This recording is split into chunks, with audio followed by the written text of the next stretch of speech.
탈원전 정책의 졸속 추진으로 태양광 발전 사업이 무분별하게 진행되고 있는 가운데 인체에 해로운 중금속과 발암물질 성분이 함유된 폐패널이 재활용 제도의 미비로 인해 2023년까지 무방비로 매립될 수밖에 없는 것으로 나타나 충격을 주고 있습니다.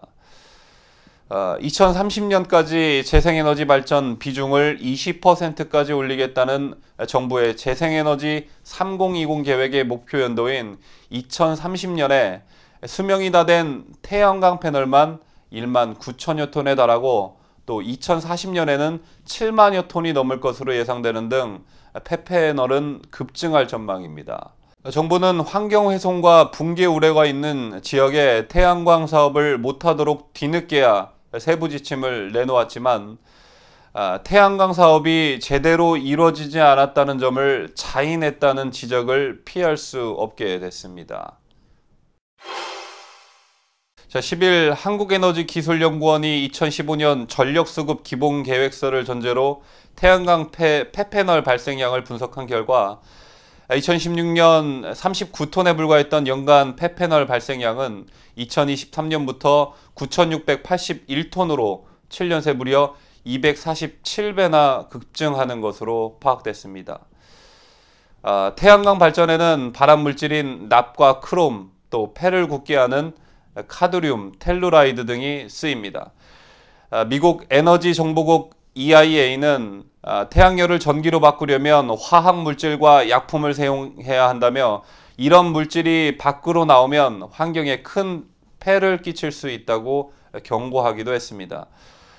그렇다면 미국은 이를 어떻게 대처하고 있을까요?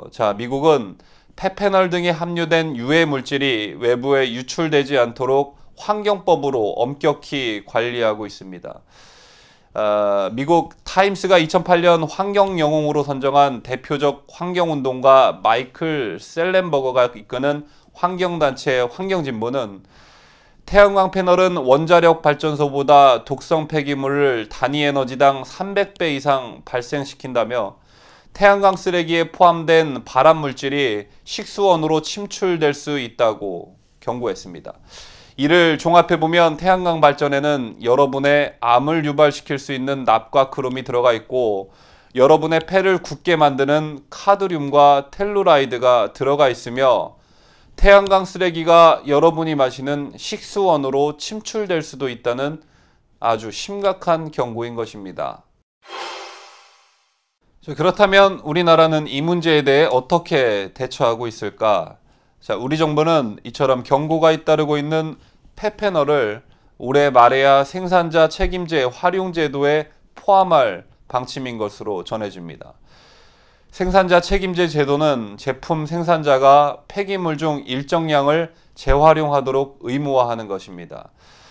환경부 관계자는 현재 폐패널은 생산자 책임제에 포함되지 않아 대부분 매립되고 있다며 폐패널을 생산자 책임제에 포함하더라도 유예기간이 있어서 이르면 2023년부터나 시행할 수 있다고 말했습니다. 환경부는 지난 9일 태양광 환경훼손 최소화를 위한 환경영향평가 협의 지침을 마련해 오는 8월 1일부터 적용하겠다고 발표를 했지만 지침을 만들기 전 산지 전용 허가 기준이 없었던 것으로 파악됐습니다. 통일된 지침이 없는 바람에 각 지역 환경청에서 주관적인 판단에 따라 태양광 발전을 허용했다는 얘기입니다. 이번 지침에는 산지 전용 허가 기준으로 경사도 15도 이상인 지역을 회피지역으로 선정했습니다. 환경부 관계자는 경사도가 높으면 쏠림 현상이 발생해 태양광이 무너질 수 있다는 판단 아래 새 지침을 마련하게 됐다고 밝혔습니다. 또한 무분별한 난개발도 가속화하고 있는 상황입니다. 산림청에 따르면 지난해만 여의도 면적의 2.35배에 달하는 산림이 태양광 사업 때문에 사라졌습니다. 친환경 에너지 사업을 한다며 오히려 환경을 해치고 있는 상황인 것입니다. 경기 안성, 충북 옥천 등에서는 무리하게 추진되는 저수지 수상 태양광 사업에 주민들이 경관훼손 등을 이유로 반발하고 있는 상황입니다. 자, 그런데 이상한 점이 있습니다. 상황이 심각한 상황인데도 불구하고 4대강 사업할 때 그렇게 나부대던 환경단체들이 보이지 않는다는 점입니다. 자, 그 많던 환경단체들은 다 어디로 간 것일까 궁금해하지 않을 수 없습니다. 정권 하에서 태양광 발전을 둘러싼 여러 가지 의혹들을 들추어내기는 물론 어려울 것입니다. 자, 하지만 정권이 바뀌고 태양광 발전으로 인해 수혜를 입은 사람들을 중심으로 파헤쳐 보면 뭔가 흥미로운 일들이 벌어질 듯 합니다.